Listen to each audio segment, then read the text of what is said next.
권력이 물라면 물고 덮으라면 덮는 사냥개 같은 검찰을 만드는 것을 검찰 개혁이라고 사기치고 거짓말했습니다.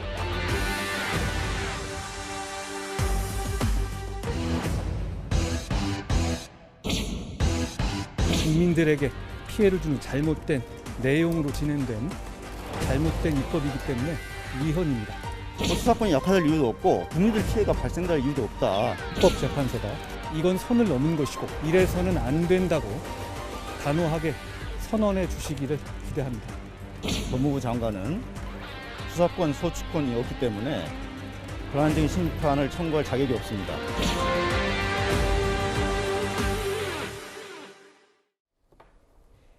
예, 오늘 뉴스탑 10은 바로 여기부터입니다. 1위와 2위가 한꺼번에 나왔습니다. 이른바 검수완박법의 공개 변론이 오늘 헌법재판소에서 열렸습니다. 보신 것처럼 한동훈 법무부 장관이 직접 헌법재판소 대심판정에 출석을 했는데요. 이 공개 변론, 오후에 열린 공개 변론에 앞서서 먼저 취재진 앞에서 여러 얘기를 한 한동훈 장관의 목소리부터 직접 듣고 오겠습니다. 검수완박 입법은 일부 정치인들이 범죄 수사를 피하려는 잘못된 의도로 위장탈당, 폐기 쪼개기, 그리고 원안에 없는 수정안 끼워넣고 국민들에게 피해를 주는 잘못된 내용으로 진행된 잘못된 입법이기 때문에 위헌입니다. 만약 헌법재판소가 이래도 된다고 허락할 경우에는 앞으로 비정상적인 입법이 다수당의 만능 치트키처럼 쓰일 것이고 대한민국의 민주주의와 법치주의의 뉴노멀로 될 겁니다. 대한민국 헌법의 수호자인 헌법재판소가 이건 선을 넘은 것이고 이래서는 안 된다고 단호하게 선언해 주시기를 기대합니다. 직접 변론에 나서지 않을 이유가 있을까요? 법무부 장관으로서 책임성 있게 일을 해야 맞는 것이라고 생각합니다. 여러 새로운 단어들을 썼던 한동훈 장관인데 이 얘기부터 한번 시작을 해보겠습니다. 이현종 의원님. 네.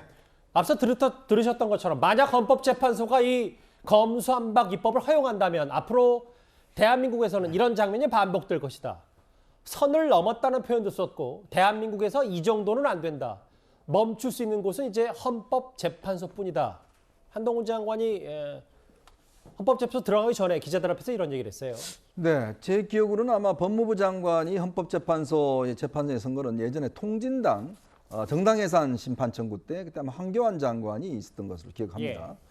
그리고 이번에 이제 이 권한쟁의 심판 거기에 이제 지금 한동훈 장관이 선 것인데요. 보통 헌법재판소는 이제 헌법소원 사건, 또 위헌법률 제청 사건, 그다음에 이제 이 정당해산 사건, 그리고 이제 이 권한쟁의 심판. 이게 뭐냐면 각 어떤 부처나 정부 국가기관 간에 어떤 권한이 침해됐을 경우에 그걸 심판해달라고 이제 헌법재판소에 제기를 하는 것이거든요. 예.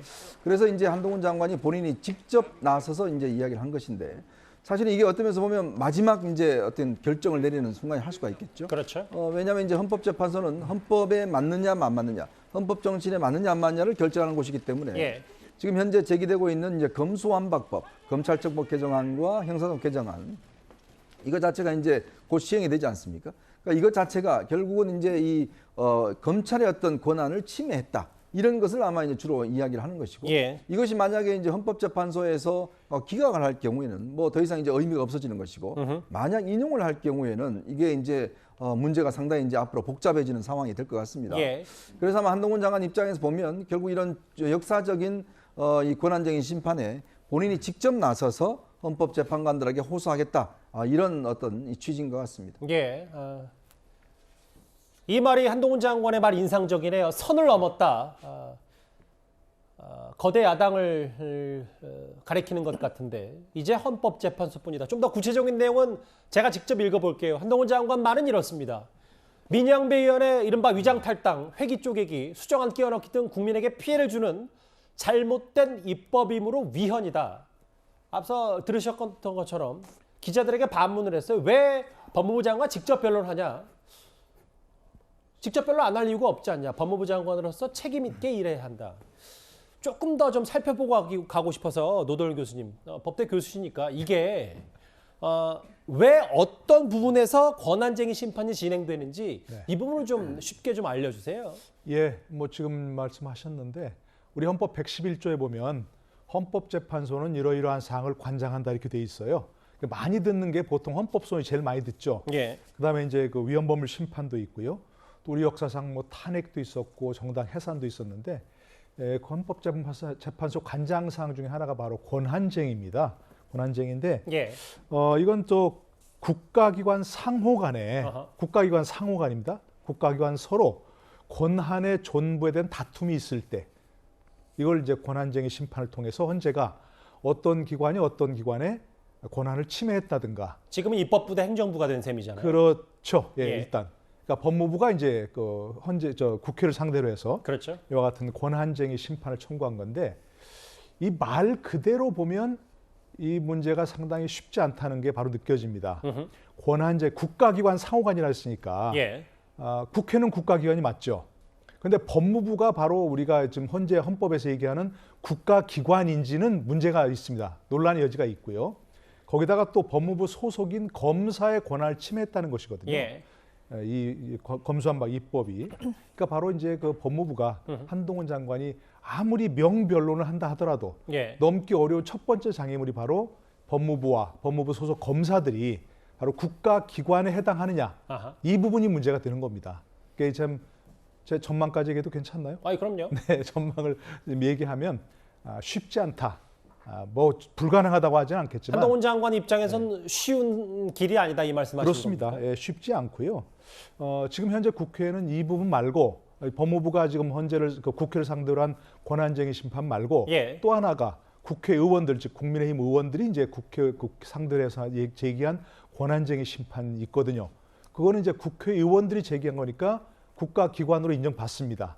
근데 법무부와 그 법무부 검사들이 국가기관으로 인정받아서 상관 권한쟁의 심판을 할 수 있느냐 하는 첫 번째 장애물부터 넣기가 쉽지 않다 생각합니다. 장애물이 쉽지 않다는 건 또 반대로 뒤집어 보면 한동훈 장관이 이 헌법재판소가 법무부 한동훈 장관의 손을 들어주면 그만큼 또 한동훈 장관으로서는 또 엄청난 일을 해낸 셈일 수도 있고. 그렇습니다. 그러니까 하이 리스크 하이 리턴인 거죠. 고위험 고수익. 그러면 노 교수님 이거 네. 헌법재판소 최종 판단 나오는데 꽤 시간이 많이 걸리겠네요. 예, 보통은 뭐 한 6개월 이상 걸립니다. 상당히 그 한 번 변론으로 끝낼지도 잘 알 수 없고요. 예. 만약 여러 가지 쟁점이 있다면 한 번 더 변론을 할 수 있는데 보통은 한 번 변론으로 끝내고 뭐 시간이 정해져 있지는 않지만 하여간 뭐 굉장히 오래 걸립니다.